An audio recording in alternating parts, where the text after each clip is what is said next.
অবশেষে সব জল্পনার ইতি। বিহারের পর এবার পশ্চিমবঙ্গেও হতে চলেছে এসআইআর। নির্বাচন কমিশনের চিঠি ইতিমধ্যেই রাজ্যের কাছে পৌঁছে গিয়েছে। এবার জল্পনায় সিলমোহর।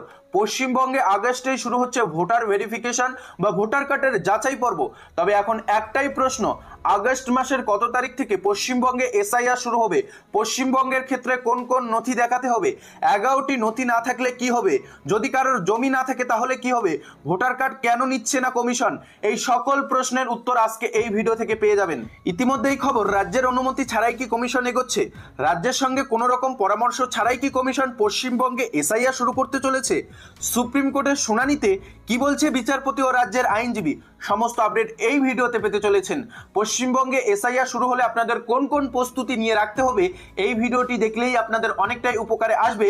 পাশাপাশি পশ্চিমবঙ্গে এসআইআর এর ক্ষেত্রে কোন কোন নথি দেখাতে হবে, যাদের 11টি নথি নেই তাদের কি করণীয়, যাদের কোনো জমি নেই তাদের ক্ষেত্রে কি করণীয়, পাশাপাশি যাদের ইতিমধ্যে 2002 সালের সংশোধিত ভোটার লিস্টে নাম নেই তাদের ক্ষেত্রে কিভাবে ভোটার ভেরিফিকেশন হবে, বাবা মায়ের নাম ভোটার লিস্টে রয়েছে, ছেলে মেয়েদের তেমন কোনো গুরুত্বপূর্ণ নথি নেই, তাহলে তারা কিভাবে ভোটার ভেরিফিকেশন করাবে? ভোটার ভেরিফিকেশন বা স্পেশাল ইন্টার্নশিপ রিভিশন নিয়ে সুপ্রিম কোর্টের সর্বশেষ শুনানিতে যে বিষয়গুলি উঠে এসেছে, ভোটের আগে এসআইআর কেন, ভোটার কার্ড কেন নিচ্ছে না কমিশন, যদি কারোর জমি না থাকে তাহলে কি হবে, 2003 সালের তালিকা কেন, 2025 সালের জানুয়ারির তালিকা ধরা হবে না কেন, এই সকল প্রশ্নের সঠিক উত্তর ইতিমধ্যেই চলে এসেছে।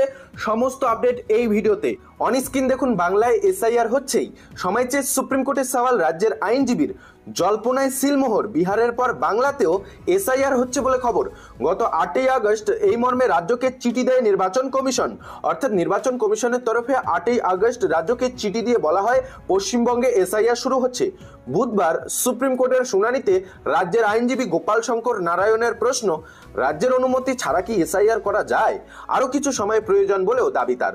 অর্থাৎ ইতিমধ্যে আপনারা কম বেশি প্রত্যেককেই জেনে গিয়েছেন, রাজ্যের সিইও দপ্তর থেকে অর্থাৎ মুখ্য নির্বাচনী আধিকারিকের দপ্তর থেকে জাতীয় নির্বাচন কমিশনকে চিঠি করে বলা হয়েছে পশ্চিমবঙ্গ এসআইআর করার জন্য প্রস্তুত, সমস্ত প্রস্তুতি সেরে রাখা হয়েছে। এখন নির্বাচন কমিশন যদি বিজ্ঞপ্তি জারি করে পশ্চিমবঙ্গে এসআইআর শুরু হবে। অন্যদিকে রাজ্য সরকার জানাচ্ছে রাজ্য এখনই এসআইআর করার জন্য প্রস্তুত নয়।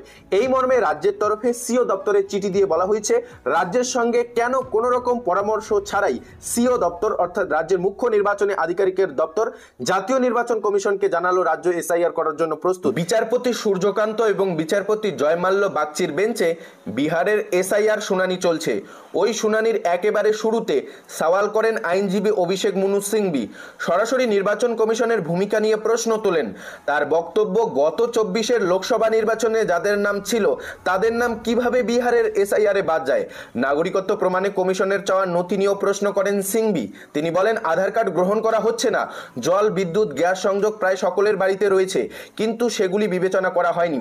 পাসপোর্টের কথা বলা হয়েছে, কিন্তু পাসপোর্ট 2% কম ভারতীয় রয়েছে। বাকি যা নথি চাওয়া হচ্ছে তাও সকলের কাছে নেই। যদি কারোর জমি না থাকে তবে তালিকার 5, 6, 7 নম্বর নথি বাদ যাবে। তো ইতিমধ্যে এই আপডেটে দেখতে পাচ্ছেন বলা হয়েছে, ইতিমধ্যেই সিংভি সুপ্রিম কোর্টে জানিয়েছেন কমিশন যে 11টি নথির কথা বলেছে সেই 11টি নথি তো সকলের কাছে নেই। চাওয়া হচ্ছে পাসপোর্টের মতো নথি, আর পাসপোর্টের মতো নথি তো ভারতের 2% ভারতীয়র কাছে রয়েছে।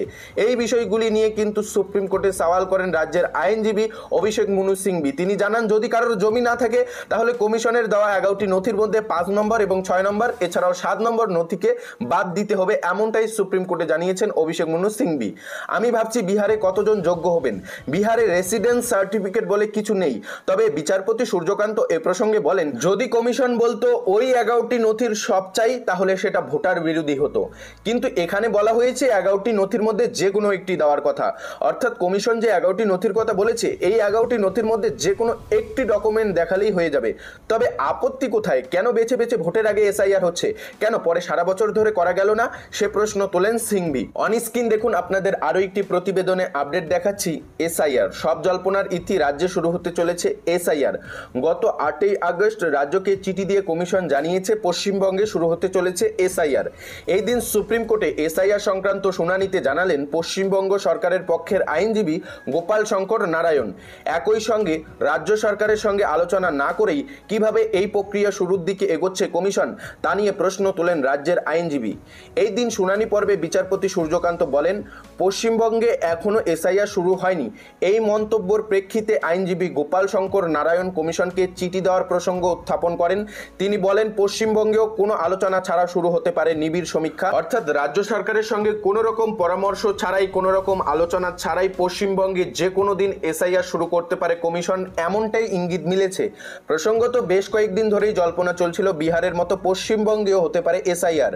সম্প্রতি নির্বাচন কমিশনের ওয়েবসাইটেও 2002 সালের পশ্চিমবঙ্গের ভোটার তালিকা আপলোড করা হয়েছে। এর একটাই কারণ, বিহারের নিয়মেই পশ্চিমবঙ্গে এসআইআর করা হবে। তাই বিহারে যেহেতু 2003 সালের সংশোধিত ভোটার লিস্টের ভিত্তি ধরে এসআইআর হয়েছে, পশ্চিমবঙ্গেও বিহারের নিয়মে এসআইআর হবে। তাই 2002 সালের পশ্চিমবঙ্গের সংশোধিত ভোটার লিস্টের ভিত্তি ধরে এসআইআর হবে। 2002 সালের সংশোধিত ভোটার লিস্ট যদি এখনো না দেখে থাকেন, কিভাবে দেখবেন এ নিয়ে ভিডিও দেওয়া রয়েছে, ভিডিও শেষে পেয়ে যাবেন। বাংলায় বিএলওদেরও প্রশিক্ষণ দেওয়া হয়েছে, অর্থাৎ মোটামুটি পশ্চিমবঙ্গে এসআইআর শুরু করার জন্য কার্যকলাপ শেষ করে রাখা হয়েছে। জাতীয় নির্বাচন কমিশনের তরফেই রাজ্যের কাছে জানতে চাওয়া হয়েছিল যে রাজ্য এসআইআর নিয়ে প্রস্তুত কতদূর। গত 7ই আগস্ট রাজ্যের মুখ্য নির্বাচনী আধিকারিক মনোজ আগরওয়াল জাতীয় নির্বাচন কমিশনকে জানান যে ভোটার লিস্টে নিবিড় পরিমার্জন করতে প্রস্তুত, অর্থাৎ পশ্চিমবঙ্গে এসআইআর করার জন্য কমিশন প্রস্তুত। সমস্ত জেলার তথ্য নিয়ে নির্বাচন কমিশনের রিপোর্টও পাঠানো হয়েছে, এমনটাই সূত্রের খবর। অর্থাৎ সিও দপ্তর থেকে জাতীয় নির্বাচন কমিশনকে কিন্তু একেবারে চিঠি করে জানানো হয়েছে, সমস্ত জেলার তথ্য নিয়ে ইতিমধ্যেই কমিশনের রিপোর্ট পাঠানো হয়েছে। বলা হয়েছে ভোটার লিস্টে নিবিড় পরিমার্জন করতে পশ্চিমবঙ্গ প্রস্তুত। কমিশন বিজ্ঞপ্তি প্রকাশ করলেই পশ্চিমবঙ্গে শুরু হবে এসআইআর। বিহারের পর পশ্চিমবঙ্গেও ভোটার তালিকায় এসআইআর স্পেশাল ইন্টার্নশিপ রিভিশন চালু হবে কিনা তা নিয়ে রাজনৈতিক মহলে জল্পনা তুঙ্গে।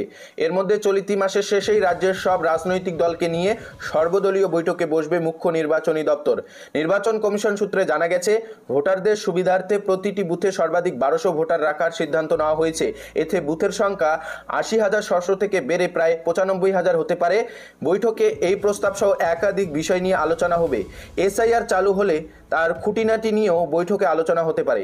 একই সঙ্গে প্রকৃত ভোটারের নাম যাতে বাদ না যায় সেজন্য চালু করা হবে বিশেষ হেল্পলাইন নম্বর, অর্থাৎ অভিযোগের জন্য কিন্তু হেল্পলাইন নম্বরও চালু করা হবে। দেখুন, বলা হয়েছে অভিযোগ জানা যাবে সরাসরি সেই নম্বরে। কমিশন সূত্রে ইঙ্গিত, এবার ভোটার তালিকা সংশোধনে বড়সড় প্রক্রিয়া শুরু হবে। কড়া নজরদারি, প্রযুক্তি নির্ভর সুরক্ষা এবং সরাসরি অভিযোগ জানানোর ব্যবস্থা থাকবে এই উদ্যোগে। 2002 সালের ভোটার তালিকা অনুযায়ী বাংলায় মোট ভোটার ছিলেন 4,58 লক্ষ। সেবার অর্থাৎ 2002 সালে প্রায় 28 লক্ষ নাম বাদ পড়েছিল। 2002 সালের এসআইআরে প্রায় কিন্তু 28 লক্ষ নাম বাদ পড়েছিল বাংলায়। সেই অভিজ্ঞতার পর এবার আরও স্বচ্ছ ও প্রযুক্তি নির্ভর প্রক্রিয়ার দিকে এগোতে চায় কমিশন। উল্লেখ্য, বিহারে এসআইআর চলাকালীন প্রায় 65 লক্ষ ভোটারের নাম বাদ যাওয়ার অভিযোগে বিতর্ক তৈরি হয়েছে। তবে কমিশনের দাবি, এমন ঘটনা রোধে নেওয়া হবে একাধিক প্রতিরোধমূলক ব্যবস্থা। এদিকে সুপ্রিম কোর্টে এক শুনানিতে রাজ্যের আইনজীবী গোপাল শঙ্কর নারায়ণ প্রশ্ন তুলেছেন, রাজ্য সরকারের সঙ্গে পূর্ণাঙ্গ আলোচনা না করেই কিভাবে এত গুরুত্বপূর্ণ প্রক্রিয়ায় এগোচ্ছে কমিশন। এ বিষয়ে কমিশনের কাছ থেকে জবাবও চাওয়া হয়েছে বলে ইতিমধ্যেই খবর। বিহারে এসআইআর এর জন্য কমিশনের তরফে যে 11টি নথির তালিকা দেওয়া হয়েছে, সেই 11টি নথির মধ্যে 5 নম্বর, 6 নম্বর এবং 7 নম্বর নথিকে বাদ দেওয়ার দাবি তোলা হয়েছে সুপ্রিম কোর্টে। পশ্চিমবঙ্গে যদি এসআইআর শুরু হয়, এই 11টি নথি কি লাগবে, কোন কোন 11টি নথির কথা বলা হয়েছে দেখুন। 1, সরকারি বা রাষ্ট্রায়ত্ত সংস্থা পরিচয়পত্র। 2, 1 জুলাই 1987 আগে জারি হওয়া কোনো সরকারি নথি। 3, বিধিবদ্ধ প্রতিষ্ঠান থেকে পাওয়া জন্ম সার্টিফিকেট। 4, পাসপোর্ট। 5, যে কোনো বোর্ড বা বিশ্ববিদ্যালয় থেকে প্রাপ্ত শিক্ষাগত যোগ্যতার সার্টিফিকেট, সাল তারিখ উল্লেখ থাকতে হবে। 6 বলা রয়েছে স্থায়ী বাসিন্দা সার্টিফিকেট। 7, বনপাল সার্টিফিকেট। 8, caste certificate. 9, এনআরসির নথিভুক্ত প্রমাণ। 10 বলা রয়েছে পারিবারিক রেজিস্টার। 11 বলা রয়েছে সরকার প্রদত্ত জমি বা বাড়ির নথি, দলিল বা পর্চা। এই 11টি নথির কথা বলা হয়েছে। তো বুঝতেই পারছেন, এই যে 11টি নথির কথা বলা হয়েছে, এই 11টি নথি যে আপনার লাগবে তেমনটা কিন্তু না। কমিশনের তরফে বারবার বলা হচ্ছে এই 11টি নথির মধ্যে যে কোনো একটি ডকুমেন্ট থাকলেই হয়ে যাবে। পাশাপাশি পশ্চিমবঙ্গে এসআইআর শুরু হলে পশ্চিমবঙ্গের 2002 সালের সংশোধিত ভোটার লিস্টে যাদের নাম থাকবে তাদের এই 11টি নথির একটিও ডকুমেন্ট প্রয়োজন নেই, কোনো ডকুমেন্টের প্রয়োজন থাকবে না। আবার যাদের অভিভাবকের নাম 2002 সালের সংশোধিত ভোটার লিস্টে রয়েছে তাদেরও ক্ষেত্রে কোনো সমস্যা হবে না বলে কমিশন সূত্রে জানিয়ে দেওয়া হয়েছে বা কমিশন সূত্রে জানা যাচ্ছে।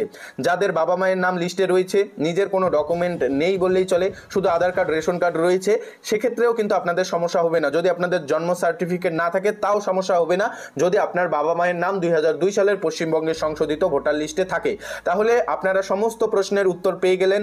ভোটার ভেরিফিকেশন নিয়ে ইতিমধ্যেই সুপ্রিম কোর্টে কি শুনানি হয়েছে, সর্বশেষ শুনানি, ভোটার কার্ড কেন গ্রহণ করছে না, আধার কার্ড মান্যতা পাচ্ছে না ভোটার ভেরিফিকেশনে, 11টি নথির মধ্যে কোন কোন নথি বাদ দেওয়ার দাবি উঠেছে, 11টি নথির মধ্যে যে কোনো একটি নথি দেখালেই হয়ে যাবে, এবং যাদের বাবা মায়ের নাম লিস্টে রয়েছে নিজের নাম নেই তাদের ক্ষেত্রে কি হবে, সমস্তটাই বুঝে গেলেন। এ নিয়ে আরও কোনো জানার থাকলে কমেন্টে জানাতে পারেন, আমরা যথাসময়ে সেই প্রশ্নের উত্তর দেওয়ার চেষ্টা করব।